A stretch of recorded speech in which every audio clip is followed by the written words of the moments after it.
So now we're going to go ahead and add a new element to this. And in this particular thing, what we're going to do is, remember, this is a continuous distribution, and it's used for measurements. So when we talk about these measurements, then here's what we're going to find out is that most of these distributions are going to be normal when you measure things. And the key word that we're going to look for in a lot of these problems starts off like something like this. So it says a customer calling a call center spends an average of 45 minutes on hold during the peak season with a standard deviation of 12 minutes. Suppose these times are normally distributed. And this is the key thing you're looking for. You want to say that something is normally distributed because that normally distributed, when you see the word is normally distributed, that literally means draw a normal curve. That means draw one of these curves.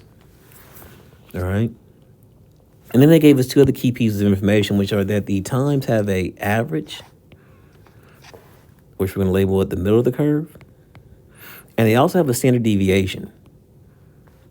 And because we know that this is normally distributed, we know that this variable x, we write it like this. This means follows or approaches.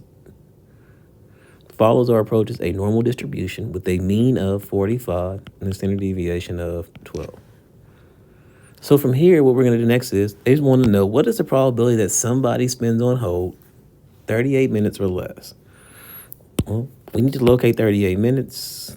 It's going to be somewhere. And again, these ticks don't matter. We just want to put 38 somewhere on this side. The 45 falls on the left.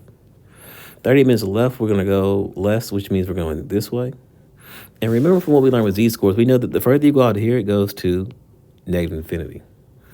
Now, what we could do is we could actually use the z-score formula and find a z-score for this and go through our process of using z-scores to find this. And so to do that, here's what we would do. We would take the x value. The z value for this is equal to 38 minus the mean, which is 45, divided by standard deviation, which is 12. And if I do that, so I get 38 minus 45 is this, negative 7. Negative 7 divided by 12 gives us this z-score right here. 0.0, negative 0.5833. And so literally what that means is I could draw a normal curve, a standard normal curve, because remember, we're talking about z-scores. On the standard normal, here is 0. Negative 0.583, here's 1. That would fall somewhere about right here. Right? And so we would shade this to the left because we want to know the probability of z being less than this negative 0.5833. And so we would go to our calculator here. And remember what we do, we go functions, normal distribution. The mean is 0. Standard deviation is 1. Find the cumulative. Well, we can see that our lower bound here is negative infinity. And we're stopping at that z-score of negative 0.5833. And we see that this is equal to 0.2798. Now, that's how we do it using a z-score. There's a much quicker way to do it, and a much quicker way is to just use the curve that was given to us. And so from this curve, we can see now we can do these things because we can change the mean. And we're going to change our mean because remember our mean is 45.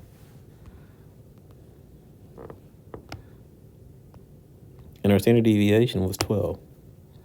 Now you can fit that curve to this window like that. And we can find the cumulative. And they want to know about the value 38. Well, we can still see that our lower bound is negative infinity. Our upper bound, we're stopping it at 38. We want to be less than that. When you do that, you get this value here. So the probability that x is less than 38 is equal to 0.2798, which is what we got right here as well, but this way was a lot quicker. So what we're going to do now, instead of finding z-scores, we're just going to go through and find the information from the curve that's given. So look here. Again, label the curve with the mean, which is 45.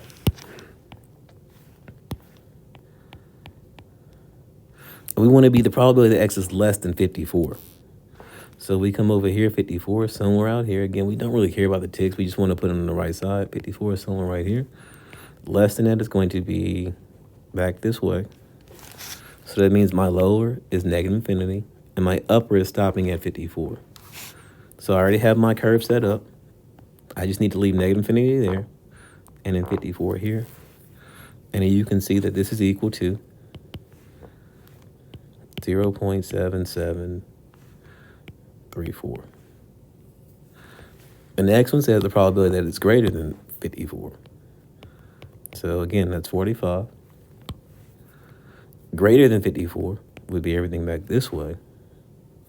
So we're just flipping this around because this is 54 up to positive infinity now. So we'll do 54 like this. And here's what we get.